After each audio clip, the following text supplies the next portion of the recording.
You know, I was never really totally comfortable with it. You know, I was never really kind of just really happy with putting my face out there and kind of making videos and sending them out to the universe and having them kind of everyone look at me and have every follicle of my face examined. It's just something that kind of always bothered me on some kind of like primal level. I just didn't like the fact that everyone was looking at me, but I still did it anyway because it was some kind of outlet for me to kind of express myself at the same time and, you know, maybe get some confidence and kind of go out in the world and meet people, actually talk to people instead of talking to a camera. But then I just realised that, you know, it was just one of those things where I just felt like it was just this anxiety, this just crippling anxiety. I don't know where it came from. I just, when I started making YouTube videos, it was one of those things that just kind of really got to me, where it was like, wow, this is really kind of nerve-wracking, but at the same time it's easy to do, but it's when you put it out there and then people judge you and that kind of thing. And I guess it goes back to that guy who once said, you know, I would never want to be in a YouTube channel where they let me in as a member.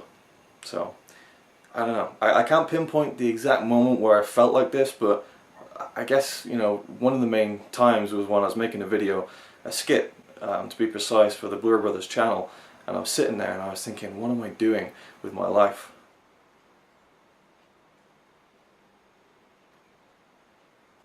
Okay, Luke, so you're going to be doing this video for Marathon Week, and you're going to have to watch a bunch of films. How many is a bunch? Well, I don't know. I mean, however many you want, I suppose. Do you mean a bunch as in a couple, a few, 3, 4, 5, 6, 7, 8, 9? You know, I mean, I've seen banana bunches with all sorts of numbers. Coconuts, even. Whatever. Forget I said a bunch. But you've said it now. Twice, in fact. Yeah, but that's beside the point. Well, if it's beside the point, then it's actually still pretty close to the point, right? I mean, the window is beside me, and that's in pretty close proximity to me, so if you saying bunch is beside the point, then it's still actually pretty close to the point, right? Look, you can watch as many or as little films as you want. But if I only watched one film, which theoretically is as little as I could want to watch, surely that wouldn't be a marathon, right? Which is the whole point. And it certainly wouldn't be a bunch, which I think we've already established is pretty close to the point. Forget the point! But if there isn't a point, then what's the point? I don't know! You're me! I'm you! You tell me! Well, I don't know. In this instance, you know, we technically are the same person, but you are you, I'm me, and within the confines of this video, we are kind of like separate people. It's like an offshoot, basically. You know, I have the young teen offender's mustache, you have the scruffy looking chin strap. I don't know the point, you don't know the point, and I'm pointing at you. This is exhausting. And that is beside the point. Look, you need to watch some classic films you've never seen before for this week's video, okay? I need to watch, or you need to watch? We need to watch! Okay. Fine. No problem. Okay, fine. Alright, how about, Day of the Dead? Over my dead body. Touch of Evil? I won't be touching that anytime soon. Two-lane blacktop? More like two-lane black knot. City Girl? I won't be giving that a whirl. How about Serpico? How about Serpi No? Okay, how about Double Indemnity? How about Double...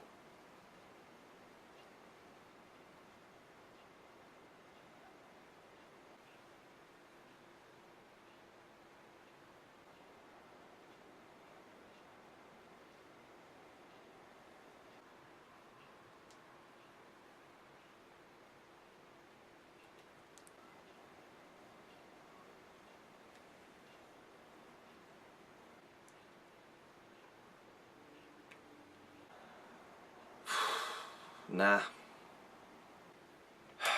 Well, this has been productive. What kind of video is this, by the way? What? Well, is it on video? Is it a video? Is it on film? Of course it's not on film. It's 2014. But you did say, alright, let's film the skit. I mean, why would you say that if there wasn't any film actually inside the camera?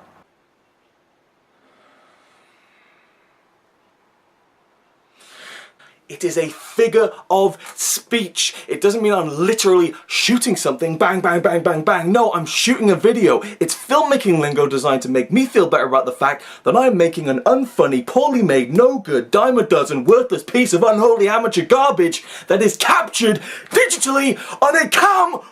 I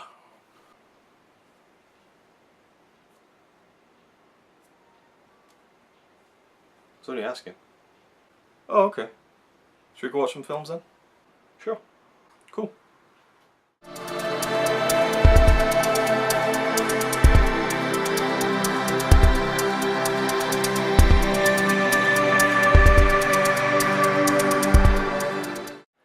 Hello, welcome back to the Blu-ray Brothers channel. I'm Luke, and this week is marathon week.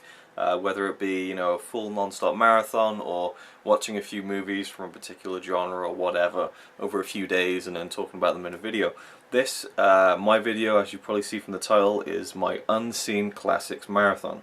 Now, I've done marathons in the past. I did the 24-hour movie marathon that Ryan Chatway started all those years ago. Well, not all those years, only 2 years actually, thinking about it. I guess because it's been 3 so far, it makes me think it was 3 years ago, but it's actually been 2 years. Okay, 2 years ago that he started it in 2012.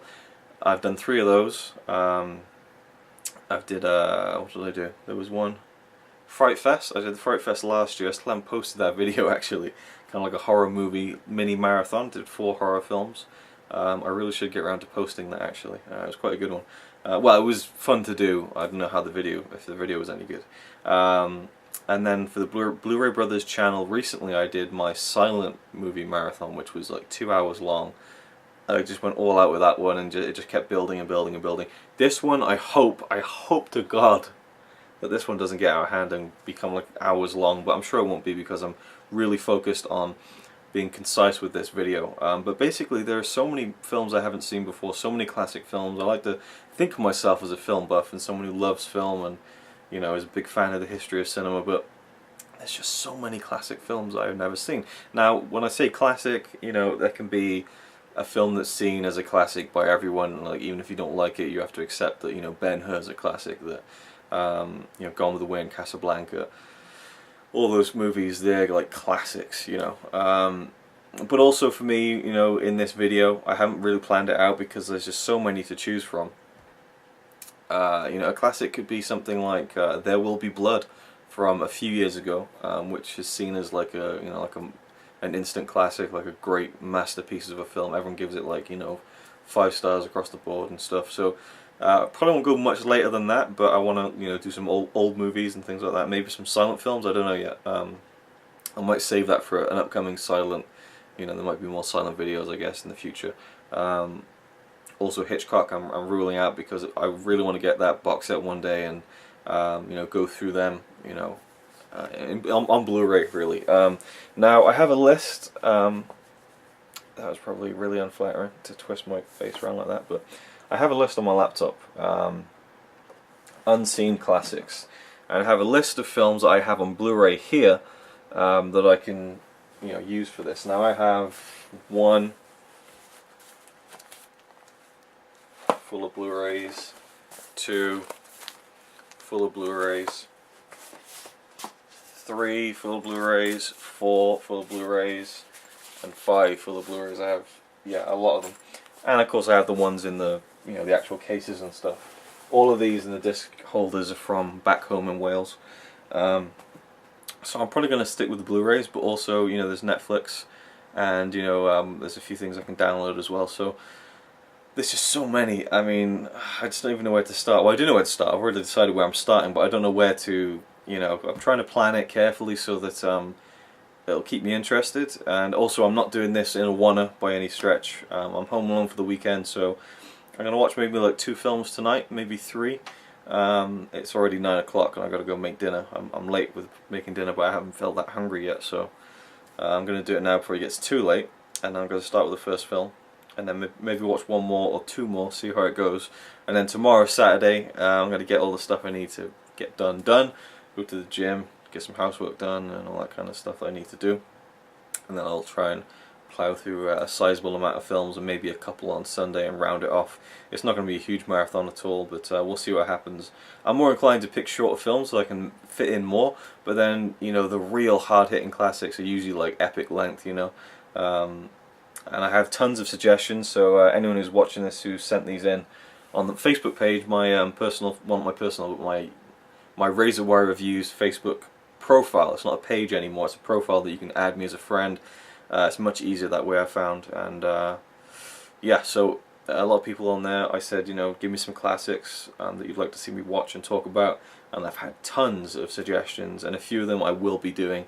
And a few of them I might keep this list, and on my channel RazorwireReviews I might just do like a weekly thing on the weekend, like just watch one of them and give a shout out to the person who suggested it, and kind of just keep an Unseen Classics series going. But I really want to just, again, devour all these classics. And this year for me, 2014, you know, in the past 9 months, I've broadened my horizons as a film fan more than I have in, I guess, the past 26 years. I mean, I've seen so many that I have that, you know, were just there waiting for me to, you know, enjoy them and discover them for the first time. You know, films like Citizen Kane, The General, Metropolis, M, you know, Woman in the Moon. A lot of films that have jumped straight into my top 20 favourite films of all time list. You know, so many classics. Faust, Die Nibelungen, Silent Running, Sunrise, For All Mankind. There's another silent film as well. Our Hospitality, another Buster Keaton one.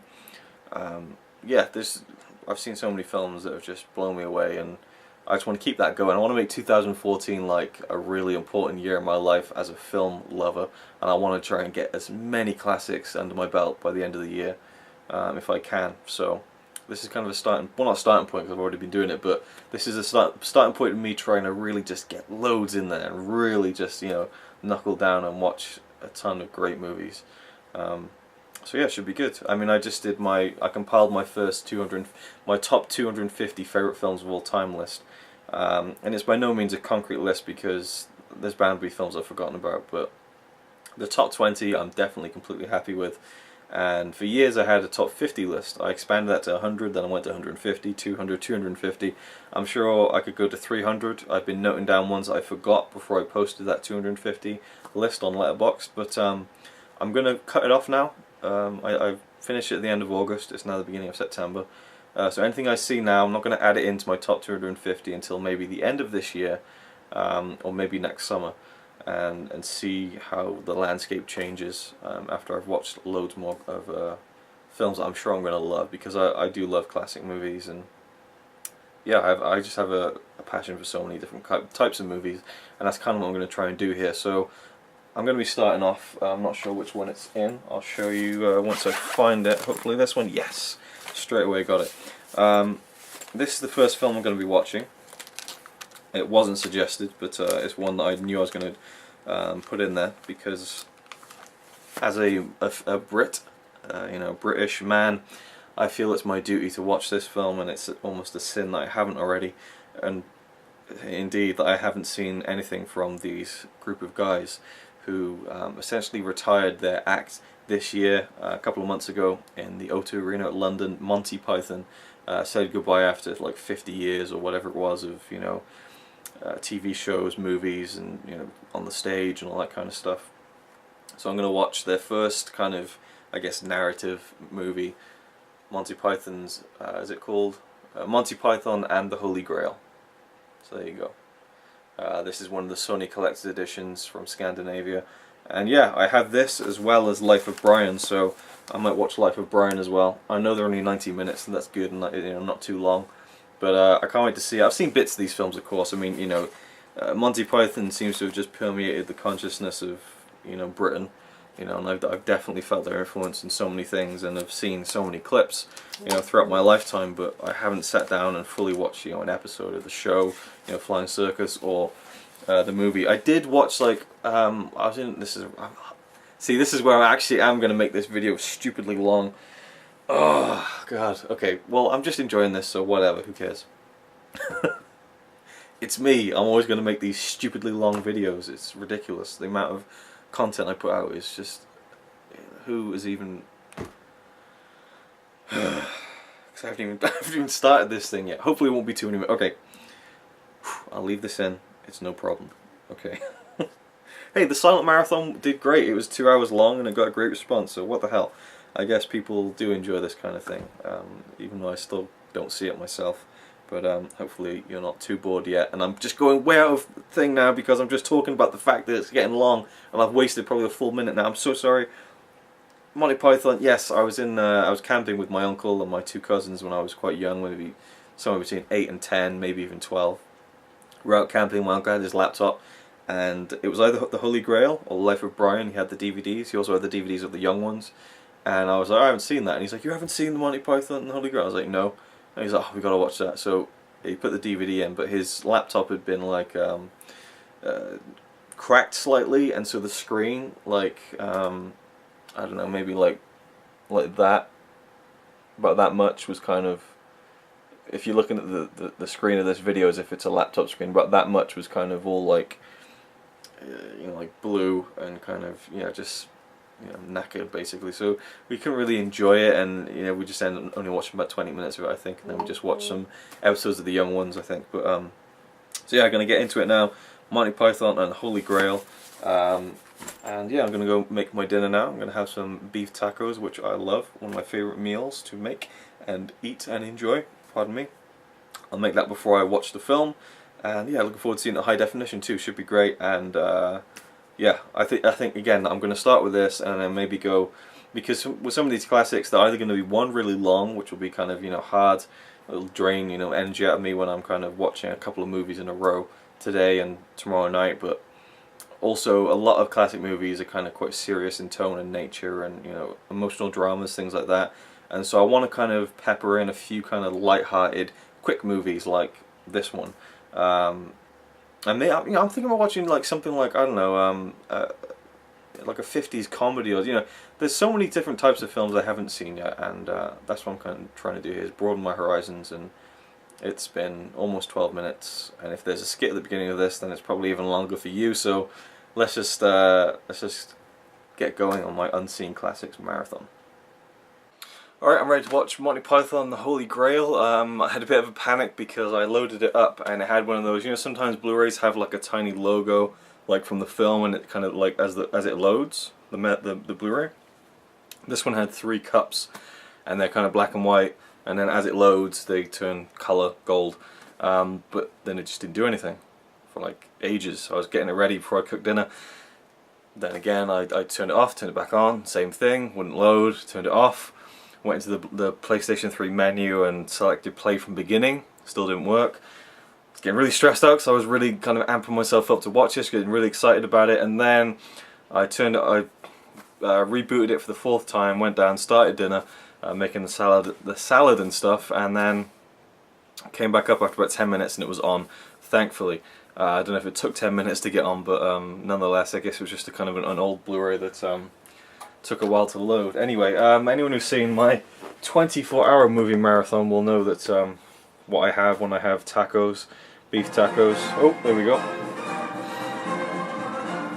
Just turn this down. My TV will let me even do anything. It's not. There we go. So I'll give you a little bird's eye view now. So you got the beef there, which is cooked how I like it, not necessarily the most healthy, but there you go. I got some of these, which is usually what you put the beef in and eat it like that, but we like to crack these up and put them inside with the beef in these kind of tortillas. Put the beef in, crackle some of those. We've got sour cream here, extra light. Put some of that on, put some of the salsa on, and then I had this covered just in case any bugs came. We've got some tomatoes, cucumber. Love cucumber, and lettuce. So let's go and get ready to experience Monty Python and the Holy Grail.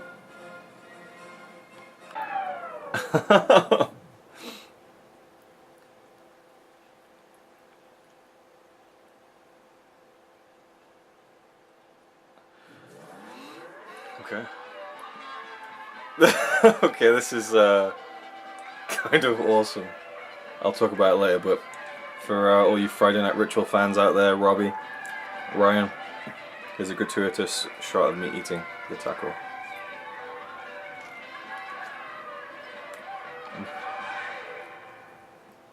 Very good. Okay, here we go, the film's starting. Well, that was that. That was Monty Python and the Holy Grail. I don't think I've ever seen a film that doesn't have credits at the end. It's just a blank screen and this jaunty little show tune to close out proceedings. And there was a full credit listing at the beginning. But yeah, that's interesting. As that prick Justin Bieber would say, I don't recall. I don't think I have seen any film that has ended like this. I'm sure there's many. I think about that sometimes, you know, about ending a film with, you know, without credits, or, you know, with a certain amount of just black until the credit. No. Anyway, that's just a random thought. So my thoughts on the actual film itself. Up and down for me. I really enjoyed it. You know, when you're in one of those moods where you're just not in the mood to laugh. I was in one of those moods just now. But I still enjoyed it. It's one of those things where you can enjoy comedy and find it funny enough that it would make you laugh in different moods, but you just end up not laughing but still enjoying it and enjoying the humour. And a lot of this was great. Just really funny writing, very irreverent humour, very British. Monty Python were just, you know, in a league of their own and in a world of their own. I mean, they're just very much themselves, you know, and this film breaks the fourth wall so many times in very interesting ways. And you know, there's a scene where they get to a castle and it's like, oh, Camelot, and you see all the different reactions of all the characters. Camelot, oh, Camelot, and then, you know, someone else goes, it's only a model, you know. I love stuff like that. And actually, when I made a film in 2004 called Misplaced, when I was 16, just left, or 15 actually, like 15, 16, I just left high school, and someone from America watched it online and said that it reminded him very much of Monty Python, which I took as a compliment, but only because I knew how much of you know, how high of a regard Monty Python were held in, but I'd never really, you know, knew completely. I mean, the Black Knight scene, you know, is a classic one that I've seen, you know, but I just hadn't seen the whole film, so I knew bits and pieces of it. But yeah, generally I really did love it actually, and there's some bits, even though I said I wasn't in a mood to really laugh out loud, there were a couple of bits I was really laughing out loud at, particularly Lancelot, John Cleese's his attack on the swamp castle is absolutely brilliant. He runs in and he's just killing everyone, he's killing women left and right, chopping people. Oh, it was just hilarious. And the other scene was the monster in the cave. That whole sequence was just incredible. Oh, it was brilliant. I thought the ending was a bit of a, I don't know, not an anticlimax, but you know, the joke itself I think has been done better in Blazing Saddles, if you know what I mean. If you've seen both of them, I think that kind of whole gag was done in a much grander scale with Blazing Saddles. This one just seemed to kind of, you know, and you can tell the budgetary constraints they had, and I think this was the one that was quite low budget, and they had various kind of bands chip in for the funding. I'm just going to find that out now while I keep talking about the film. But you know, Michael Palin, John Cleese, Eric Idle, Terry Gilliam. I'm not sure who Terry Jones is. It? That's just a complete guess. See, I'm not too brushed up. I know Michael Palin, Eric Idle, Terry Gilliam, mainly for his directing these days, and or over the past like 30 years, I suppose, and also of course John Cleese. Yeah, Terry Jones, and Graham Chapman. Now Graham Chapman, is he the one? Yeah, okay. So he died a long time ago, and in fact there was some kind of tribute to him when they did their goodbye tour back in July, I think. So I'm just checking if that's the guy who plays King Arthur in Holy Grail. See, again, I'm very much a newcomer to all this, which might even offend some people. I know it's held in such high regard, you know. But yeah, so 1975 this film's from. It has a 97% fresh rating, and is consistently ranked on, you know, one of the best comedy films ever made. And yeah, I'd go with that. Okay, the budget was $400,000, and it made over $5 million, so that's good. Let me just see. Yeah, Graham Chapman plays King Arthur. Okay, so he's the one who is not around anymore. But yeah, all of them are great, and they play so many different characters. And if you've seen it, then I'm sure you know. I like all of them. All of them did great jobs in different roles. And again, I love the irreverent humour, and the breaking the fourth wall was done very well. I'm just trying to find out if it was this one that was funded by bands. I'm sure it was. Yeah, investments with rock groups such as Pink Floyd, Led Zeppelin and Jethro Tull. That's interesting. So it was only £229,000, which is a ridiculous. Well, I guess if you go back, it's a lot more money, but still. And you can tell some of the budgetary constraints, particularly for the ending, I think. But overall, I thought it was great, and I'm looking forward to watching it many more times in the future. There's a ton of cool special features on the Blu-ray. I just haven't got the time to check it out, and I find that more and more these days. I would rather watch another film than watch a film with commentary, which is quite different from, say, 10 years ago. Whenever I'd have a DVD, I would watch everything. I love commentaries, and I would just devour everything, but I just haven't got the time these days to do that, when I could be watching another film or doing something else. But maybe one day I'll get to them. But yeah, love the film. I'd probably, I don't know, give it like a 9 out of 10, I think. Just some hilarious stuff, and a really unique film, I think.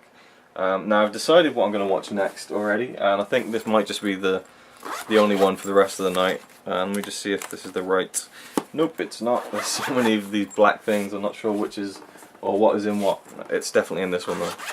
So, it was only going to be inevitable that I was going to watch a few Masters of Cinema releases during this this marathon. And oh, do I have it? Yeah, okay. So I have the Masters of Cinema box set called Late Mizoguchi, which is 8 films by Kenji Mizoguchi, Japanese director.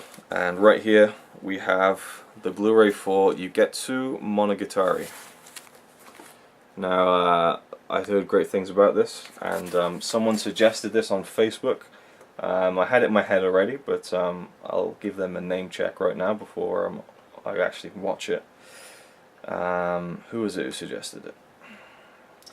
Should be here. There's so many suggestions. Thanks, by the way, to everyone who did send in suggestions for classics I should watch. Kevin Crawford recommended that I watch Yugetsu Monogatari, so that's what I'm going to do. I'm going to pop that in now and try not and fiddle flip around and go on the computer and then take an hour to start watching the film again. It's like getting really late now, so I'm just going to pop it straight in and completely shift tonal gears with this Japanese drama. I believe it is anyway, so let's get right into it. Should be worth noting, and it's pretty much worth noting every time I watch a Masters of Cinema Blu-ray, but I love the menu. Just really simple, really cool. And this one comes with another film, Oyu-sama. It's basically 4 Blu-ray discs in the set that make up the 8 films, but when you buy them individually, it sells one film and then with this one. So the main thing here is Yugetsu Monogatari. So let's just get right in with it and watch the film.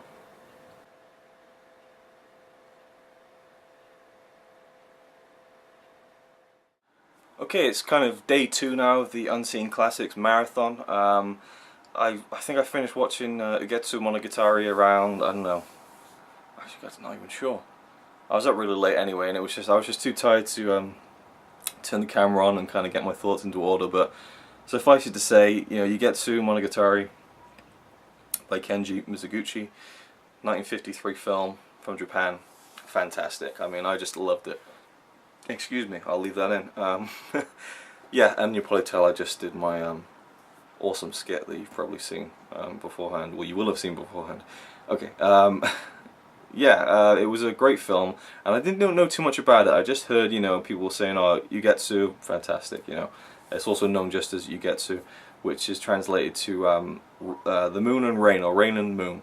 And Monogatari is kind of like story tales, so it's kind of like the tales of, you know, rain and moon. And it's kind of a supernatural thing going on in the film, which I didn't realize until like way past like the halfway point. And suffice it to say that the direction, the cinematography was fantastic, the acting was great, and just an interesting story. You know, you got these farmers, basically, they're the main characters of the story, 2 couples and a small child, and, you know, war's raging. It's a period piece, it's set in, I think, the 1600s, and so they're trying to make money and all this kind of thing, and the army comes in and starts raiding the villages, and so they got to try and escape, and, you know, they all go their separate ways, and different things happen to the characters, and there's just some very interesting stories going on. And the main kind of story that goes on with the lead male character, I think, was really interesting and hypnotic, and, well, not hypnotic, well, I guess, no, hypnotic is the wrong word. I think haunting would be a better one. Like, I was kind of transfixed with what was going on, and I kind of felt there was something not quite right about it, and that's kind of where it ended up going. and towards like the last third of the film, there were some really creepy scenes. Like it really like actually creeped me out, and it takes a lot to creep me out. And it wasn't like, you know, oh, a big monster or loads of spiders or, you know, anything like that. It was just the mood, you know. It wasn't even an idea of anything. Well, I guess it was an idea of something. It was an idea of the unknown, of a mysterious something, and just the cinematography and the sound design, I think, really just the wind and things like that just really augmented this really cool atmosphere where I was like, oh, this is really creeping me out, you know, where's this going to go? And then when it went where it went, I was like, wow. And then, you know, the last 10 minutes were just really poignant and really well done. It's a 10 out of 10 for me, definitely. An absolute classic. And that's what I'm really doing this for, to see these films that are absolute classics. And the Blu-ray looked great, and yeah, just great stuff all around, really. I watched the little 8-minute featurette on the film that's on the Blu-ray by Tony Raines. He kind of talks about the film briefly. This is where he mentioned that the film is roughly translated as the tales of the rain and the moon, something like that. Very interesting, and but yeah, a fantastic film. And thanks Kevin Crawford for recommending it. I was aware of it, but you know, your recommendation really pushed me to actually watch it, which is what I was asking for the recommendations for. I mean, most of the films I have heard of, but I just, you know, if anyone wants to kind of put out an extra kind of incentive for me to do it just by them suggesting it, then it kind of, I don't know, it gives me kind of a, I don't know, it just feels cool to do it, because then it feels like it's more of an interactive video, you know what I mean? Where I can kind of bring people's suggestions into things. And I might continue this on my RazorwireReviews channel and use some more of these suggestions in future videos. We'll see what happens. Now, I'm going to watch a film on Netflix now, and it's basically kind of just, again, work it, you know, where I'm going like up and down through emotions, and that was like a really, some real emotional stuff in Ugetsu. So I'm going to go in, hopefully, an opposite direction. I'm going to go with a comedy, but I think it's got more of a comedy drama twist to it. And I know it's one of Ryan Chataway's favourite films. I'm pretty sure it's either this or Manhattan, but it's Annie Hall by Woody Allen, 1977, starring the man himself and Diane Keaton. So I'm really looking forward to checking it out. It's on Netflix, it's in HD, so that should be cool. And yeah, just a quick film to watch as well, only an hour and a half, so I'm going to watch that now and come back to you with my thoughts. Alright, so I just got done watching Annie Hall. That was brilliant, that was actually amazing. A really great film, wow. I actually, at times I was thinking about Monty Python and the Holy Grail, and they came out within a few years of each other. Just like there's an animated sequence, you know, there's a lot of irreverent, I hate to overuse that word, but offbeat, off-kilter, breaking the fourth wall humour in this film. Not a lot of it, a bit of it, I think. There's fantastical elements to it, but most of it is kind of like a straight-up drama, or you know, comedy drama, I guess you could say, with you know, the romantic element of Woody Allen and Diane Keaton's character, Annie Hall. And I know that her real name is Diane Hall, and people will call her Annie because her name's Diane. So really, it's, you know, it's her, you know, and the movie was written for her, and they had a relationship, a personal relationship together. You know, they had a professional relationship together. They made many films, but this one I think is considered one of his best, and I loved it. I absolutely loved it. It felt like it was like 2.5 hours long. There was so much packed into that hour and a half.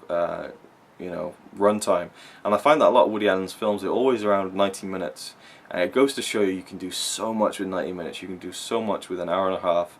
I love long films when they're great, but sometimes you can really achieve a lot with just an hour and 30 minutes, and it really did with this. We see many different kind of points in their relationship. He plays a man called Alvy Singer, who's a comedian, and she's kind of an aspiring singer, but he's the intellectual, you know, the neurotic type, and she's more of a ditzy kind of character, I guess you could say. And so, you know, they kind of complement each other, and you know, in terms of being in a relationship, they don't like say you're good, you know what I mean? Like, you know, just the characters work well together, and I really enjoyed Woody Allen's character. And you know, I think people say that a lot of the films where he stars as himself, he's just kind of playing himself, but I think he did a great job. And you know, there's some hilarious lines in this, really funny. Laughed out loud at a couple of them, and there's a great cast as well of like people who weren't quite huge, you know, but were going to go on to bigger things. Shelley Duvall was in almost a blink and you'll miss it scene. Jeff Goldblum in a definite blink and you'll miss it scene. He's in the film for like 3 seconds, if that.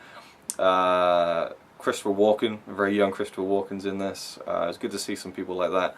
But Diane Keaton was great. I always liked Diane Keaton. I think she's awesome, and she's great in this. And their relationship was really interesting to watch.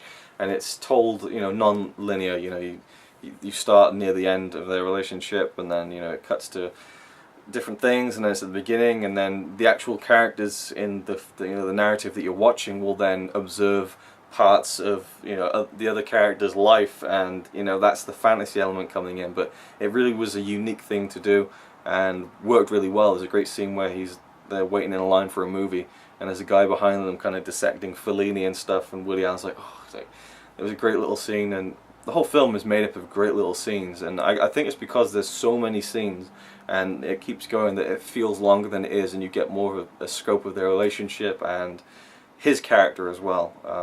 I read afterwards he wasn't happy with the film because people were mostly interested in the relationship between him and Ali Hall, when he was going for something that was more focusing on the mind of a man.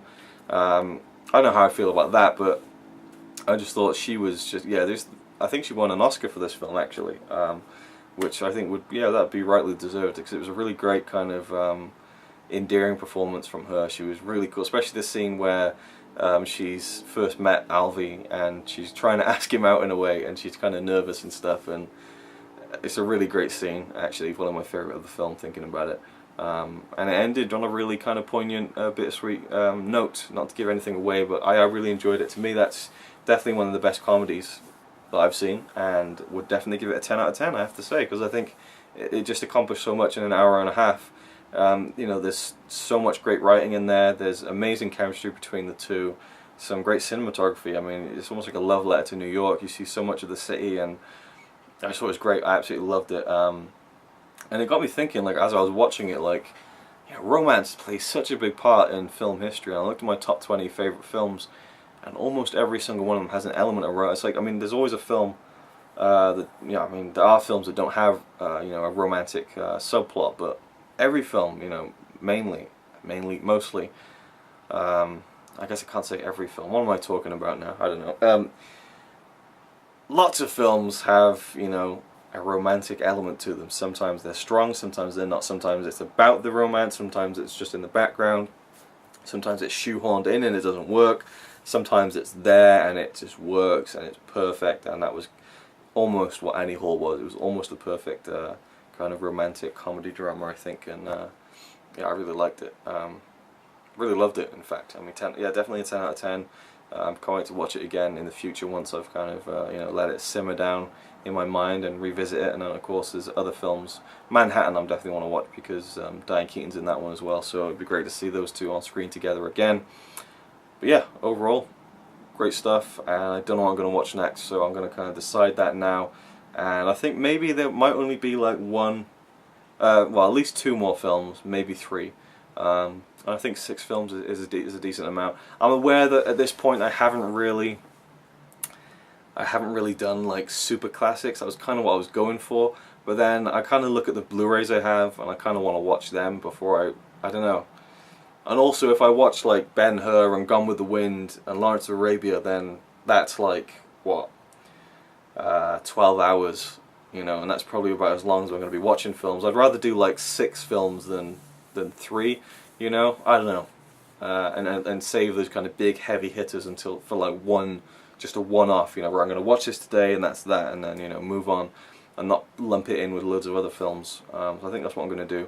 And again, I've actually enjoyed doing this, and because of all the suggestions from Facebook, I think I will maybe do like every now and again on the weekend I'll watch a classic film and do a video like this, just talking about my initial reactions to it, and kind of shout out the person who recommended it on Facebook, I think so, and just have it like an Unseen Classics ongoing thing.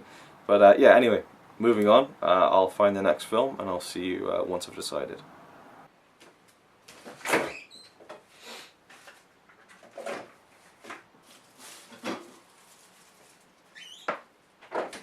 Okay, so I'm just going to make some food before I continue. I got a little bit of beef left over from yesterday, so I'm just going to have leftovers, really, and have probably one more beef taco, and just have some fruit really and not overdo it tonight. But yeah, the next film is going to be a real classic. That's I think right now be about almost 85 years old.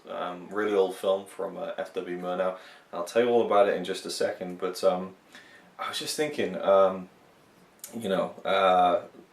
films I've watched so far, all of them have been 90 minutes long. Meaning of Life, about 90 minutes. Ugetsu, about 90 minutes. Annie Hall, about 90 minutes. And City Girl is also about 90 minutes. So after City Girl, I'm going to go for something that's not an hour and a half, just because it feels like I'm almost cheating by going for short films. I don't know. But yeah, it's worked out great so far. There've been 3 awesome films. Really enjoyed them. And Meaning of Life was just really awesome. I really enjoyed that one. And just the humour was great. And I might even watch the other Monty Python film, which I also have on Blu-ray, which is Life of Brian. Showed you the disc earlier, so I might just watch that because I just love. Oh!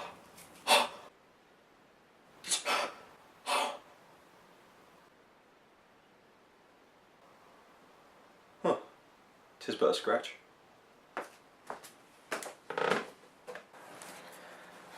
Okay, so the film I have decided on is City Girl by F.W. Murnau. Just briefly to kind of touch on it, this is the 4th F.W. Murnau film I'll be watching, and it's the 4th that has been released on the Massive Cinema label that I'll be watching as well. And this one's from 1930. I believe this is a silent film. Let me just double check. Yeah, silent version restoration. So yeah. After the visual fireworks of Sunrise and the now lost splendour of Four Devils, F.W. Murnau turned his attention to this vivid, painterly study of an impulsive and fragile marriage among the wheat fields of Minnesota. So the German director Murnau, he went to America and started making films. He did Sunrise, which is one of my favourite films ever, Four Devils, which has unfortunately been lost forever, which is a real shame, and then this one's City Girl in 1930. So, sound films were coming around at this time in the early 30s. Well, as soon as the 20s gave way to the 30s, but Murnau stuck with the silent film for this one, and yeah, I'm really looking forward to checking it out. I've basically loved the 3 films I've seen of his. Nosferatu from 1922, I thought it was great, and then Faust from 1926, which I thought was just a visual masterpiece, 10 out of 10. And then after that, Sunrise, which is just, again, a 10 out of 10, absolute masterpiece. So I don't think it'll quite be another masterpiece, because that would just be crazy if he made pretty much 3 in a row, if you take out Four Devils. So either way, I'm looking forward to checking it out. And I've got a glass of Coke ready to go. And as usual, I'll give you the obligatory showing off of the Massive Cinema menu. Again, just really simple and classy, and the images are changing every now and again. And we got a commentary on this Blu-ray. But yeah, looking forward to checking this out. Seems in a similar vein of Sunrise, but of course I could be completely wrong, and we'll see what happens. And yeah, let's go and play film. Oh, okay, so I just got done watching City Girl, and yeah, might be it for me tonight. I think, yeah, I don't know. I'm not sure yet. It's late, but I don't know if I'm going to have the intestinal fortitude to carry on with this tonight. Anyway, I'm going to do at least a couple more tomorrow. But anyway, City Girl, oh, it was brilliant. It was really brilliant. I loved it.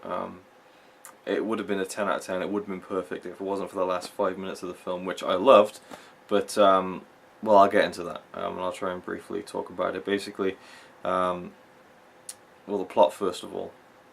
We have this young American man from Minnesota, a simple farmer boy, and the film opens with him taking a train to Chicago to sell his family's wheat crop. And his name's Lem. And in the big city of Chicago, he falls in love with a waitress called Kate in a restaurant, and she falls in love with him. And to cut the first half of the movie short, they do fall in love, they do get together, and she goes back with him to the country because, the city is portrayed as this kind of, just all these people, and you know, I don't know I don't know what word I could use. I'm thinking in my head is like dehumanizing. I think that's not even a word. See, this is how late it is.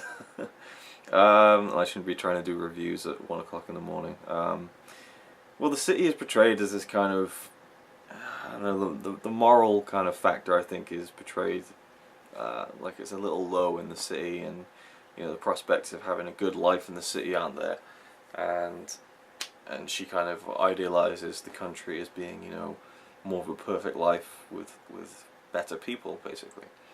So Kate and Lem, they go back to Minnesota together, and are warmly received by his family, except for his father, who is a tough-nosed hard ass, I guess you could say. He's very, you know, he doesn't like the fact that that Lem is taken up with a waitress and got married to her so quickly, and he assumes that she's after something like the farm or whatever.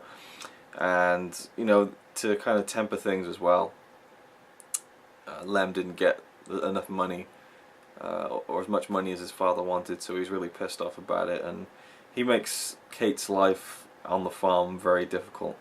And then all these workers come in, labourers, to harvest the crops, and they're just leering after her and stuff, and conspiring to split her and Lem up, just, you know, just for the hell of it, really, because, you know, it's like they've never seen a woman of her class before, even though she's, you know, she was a lowly waitress, but she was from the city, so it's a different kind of, I guess it's kind of the social thing coming into it. But you know, when you get on the farm, some amazing cinematography, great shots of all these fields, and generally the lighting and you know, the cinematography was really great.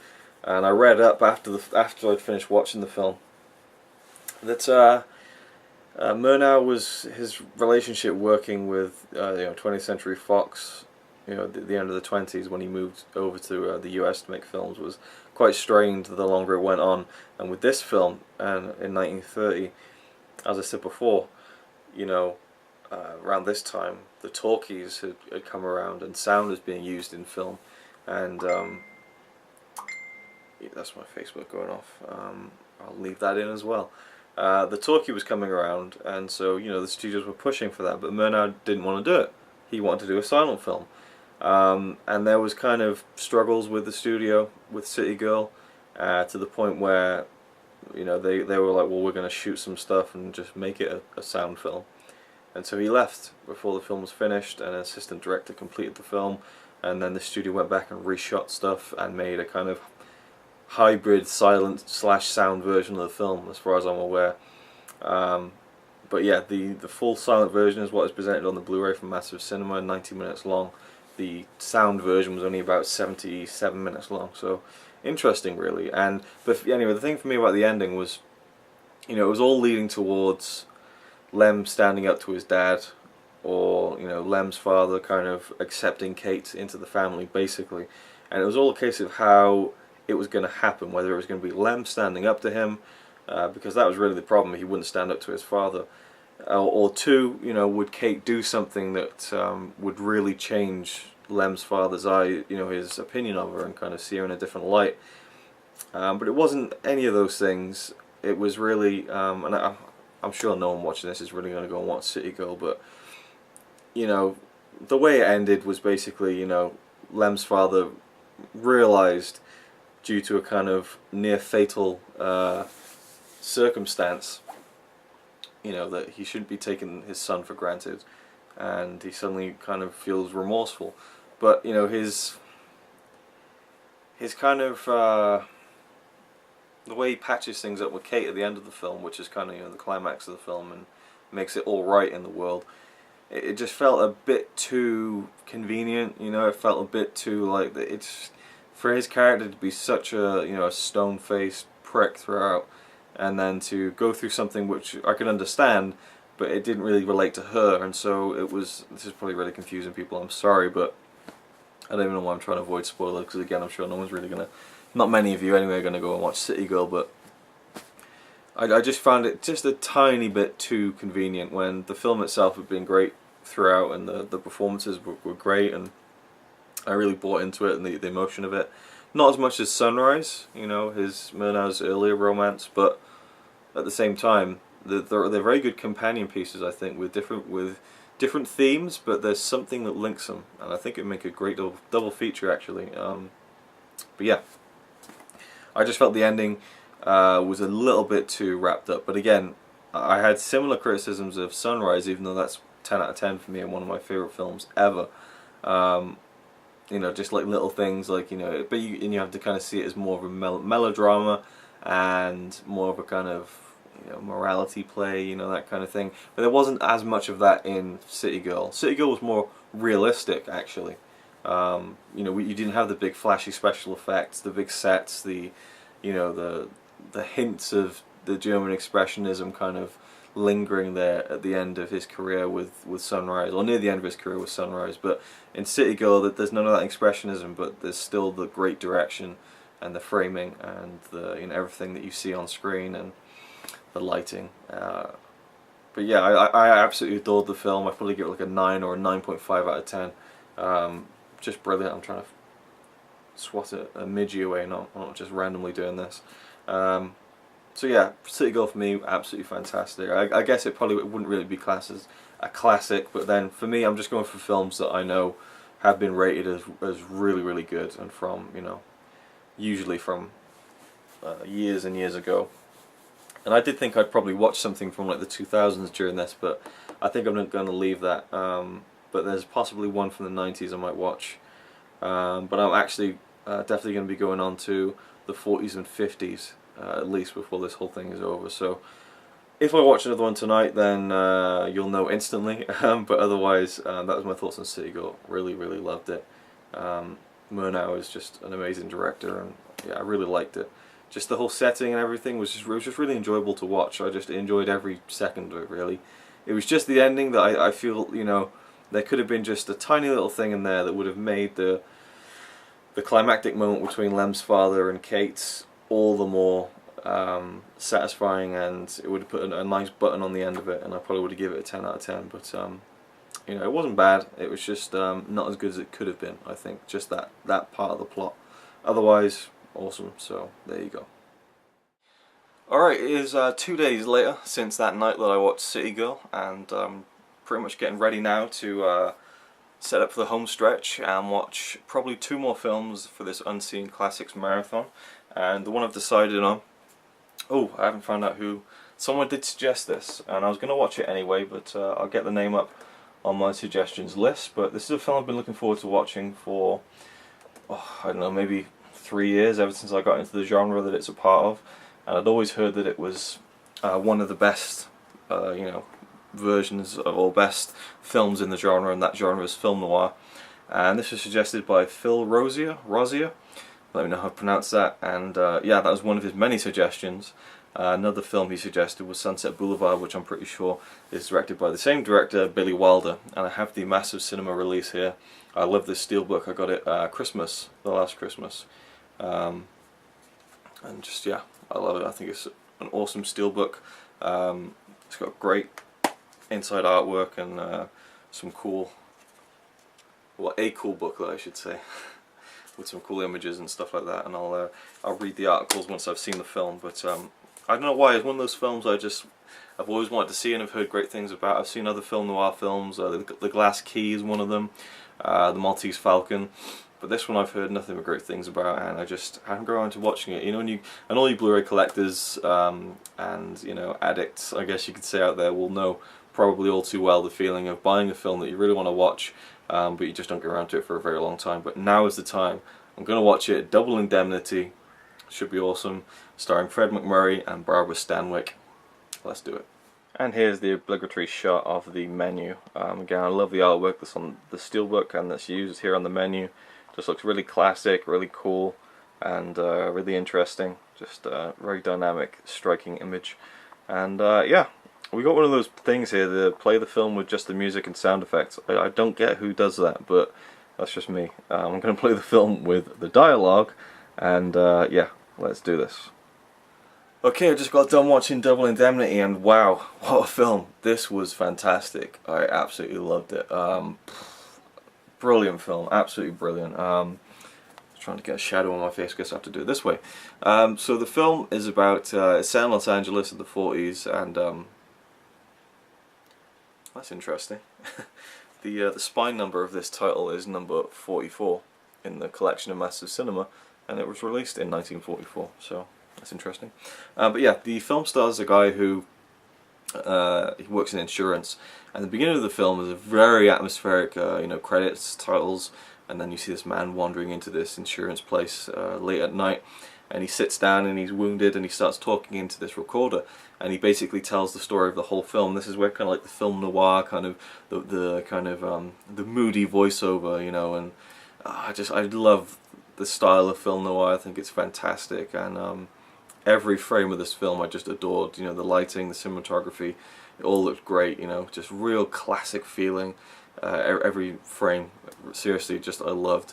And the man tells a story about how he went to renew a man's vehicle insurance, and he wasn't there at this big house up in the Hollywood Hills, but his wife was there, and he falls in love with this man's wife, and she falls in love with him, and there's a great connection between the two, and there's a lot of very snappy dialogue between them, and something starts going on there, and then slowly but surely this whole plot unravels around her, basically, and she lures him in, and you know, you're not quite sure what her motives are, and if her motives are, you know, innocent, and well, not innocent, but you know, if they're truthful, if she's being truthful to this man, the main character. And I just love the way it's set up. I love the way the story unfolds. I love the fact that it's told in flashback for like most of the movie, and I really love the character of the man's boss in the insurance place, who's you know, again, a real snappy talker, just really funny, just great dialogue. I mean, you just spitting this stuff out, and it's hilarious and really well done. And you know, he's pretty much like a hard ass kind of character. But the main character, he kind of knows that his boss likes him deep down, and there's a great relationship they have together, and it really plays out so well over the film. And yeah, I don't want to go too much into it for anyone who hasn't seen it, but it's a great kind of story. There's a great plot, you know, great crime element to it. I just loved everything about it. Absolutely awesome. Definitely a 10 out of 10. Definitely my favourite film noir, the best film noir I've seen so far, but I haven't seen many, so it's not saying too much, but amazing film. It just looked great on Blu-ray as well. Awesome. That was just a real treat. And now I'm going to finish with one more film that I kind of feel like my whole reason for doing this Unseen Classics video was kind of lost along the way, and I kind of went with easier options, shorter films, but I guess it's kind of cool that I've come out of this, or will come out of this, with 6 films that hopefully, with this next one, which will be the 6th film I think, hopefully I'll come out of this with 6 films that are awesome and that I've now seen, as opposed to just 2 or 3, because my original vision for this was to do like the big heavy hitters, as I've said before, Ben-Hur, you know, and Lawrence of Arabia and stuff like that, Gone with the Wind, Casablanca, but you know, those big classics I think I'm going to save for like one-off occasions and really just savor them, and you know, I think that's probably the best thing to do. And I've enjoyed doing this so much, and I don't know if any of you are enjoying this or have enjoyed it so far, but I enjoy the fact that I'm going off a few suggestions that people have given me on my Facebook page. So if you guys like that interactive part of this video, then I really would like to continue it on my RazorwireReviews channel, and maybe do one every couple of weeks or something, and just kind of make a movie night and just watch one classic film that someone has suggested to me, give them a shout out in the video. Just makes it a bit more fun, I think, a bit more interactive. But you let me know what you think anyway. The final film I'm going to go with is a film that I've tried to watch many times in the past. I think I tried to watch it in my second 24-hour movie marathon. I just couldn't do it.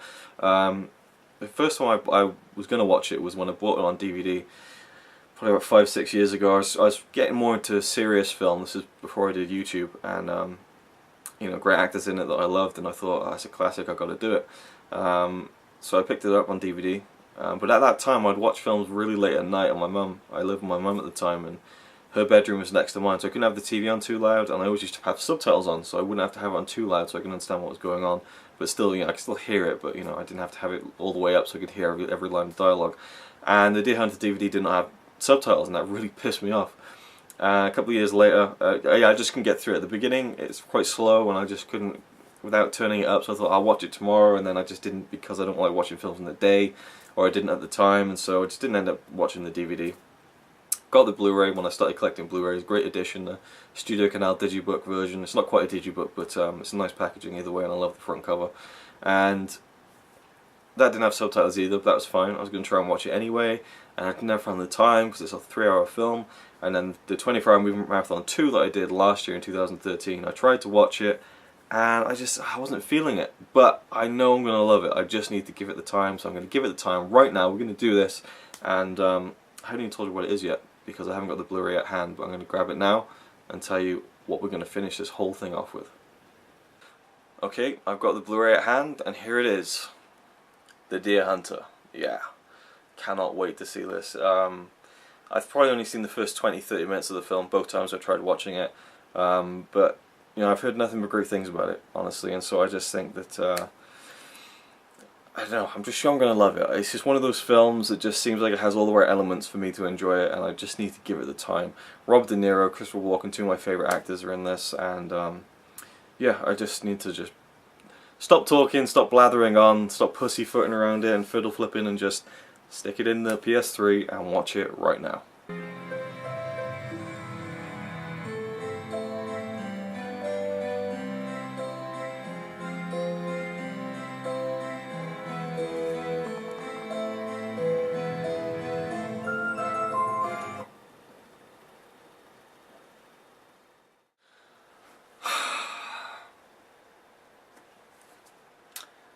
Okay, so I just got done watching The Deer Hunter. Wow. Oh man, that was a film and a half. Jesus. I mean, and as I said, I tried to watch it a few times before, and it's during this whole lengthy opening sequence. I mean, it's like over an hour long, even more. You know, the story, it stars, you know, John Savage, Rob De Niro, Christopher Walken, and a few other actors. A group of guys who are friends in this small kind of steel mill industrial town in like the mountains in America, and the three, you know, De Niro, Christopher Walken, and John Savage, the actors, they play the three who are going off to Vietnam, and John Savage's character is getting married, and the first third of the film is them finishing work, going out for a drink, the wedding, and then, you know, the wedding party, and then they go out deer hunting, and then they come back, and then it cuts to Vietnam, and that's the second act of the film. And then the third act of the film is a 3-hour film, so it's, you know, it's not quite hour by hour, but, you know, roughly the last act of the film is all about the repercussions from what happened in Vietnam and where the characters are at this point. I mean, the first half an hour, you know, I was like, this wedding is really going on, and it's very much like you're a part of it. You're observing every little detail, and you know, the dialogue at times is quite incidental, and at times it's just like, you know, is there anything of use going to be said? You know, there's like lots of scenes where it's just the party, and there's little moments in there, these little subtle moments, but a lot of it I was like, you know, when are we going to get to more of the point? And I kind of realised after I've watched the film that it really does give you just such a complete view of the before, the during, and the after. And it just makes everything, the contrast, so much stronger, and it gives it such a bigger emotional punch at the end when it's all said and done.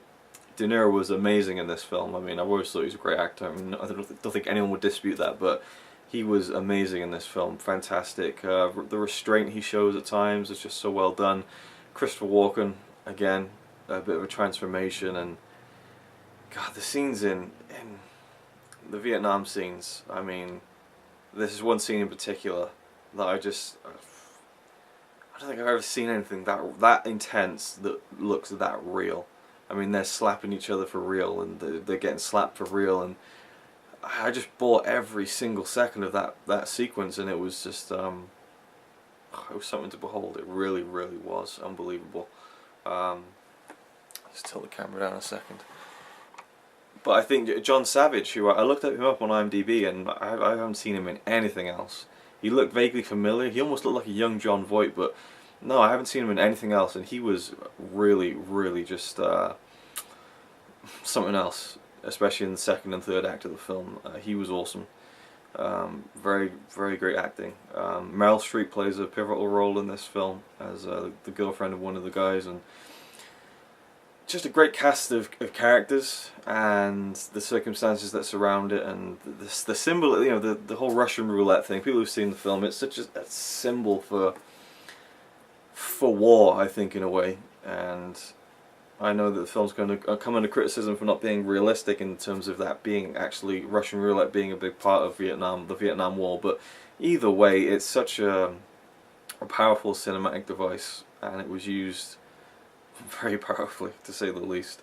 And if you've seen the film, again, you know what I'm talking about. Incredible. Definitely one of the best films I've probably ever seen. I'd probably put it in maybe like the top 30 best films of all time for me. I just, it was an experience, and that's what film should be, an experience that hits you at a gut level and takes you somewhere, and you know, all that good stuff. Not to say that towards the end that there was good stuff in this film. I mean, it's a roller coaster of emotions. It really is. But yeah, amazing film. I'm kind of annoyed though, because remember I talked about the fact that, oh yeah, I couldn't quite hear the dialogue when I tried to watch it like 5-6 years ago on DVD, and then even then when I watched the Blu-ray I found it quite hard to listen to. I've just read a Blu-ray review of it and can't believe it. I was listening to the 5.0 the 5.1 audio track, but apparently that's not a very good audio track, and the 2.0 track is the one to listen to because the pitches are too high or something on the 5.1 track. So I'm just going to show you this now, and you can hopefully hear the difference, and it's not quite just the difference of the volume being louder. There really is something, and particularly in Christopher Walken's dialogue. Anyway, I'll try and see if this will work. So I can just show you. We've got a scene here from near the beginning. I'll turn the volume up, you know, so you can hear. We're on 40, and we'll play this. And this is the 5.1 track. You trying to look like a prince? What do you mean trying? You should have done that a long time ago. That way it would have set. I know. Right, and let's try it with the 2.0. You trying to look like a prince? What do you mean trying? You should have done that a long time ago. That way it would have set. Why'd you do it? Because I forgot.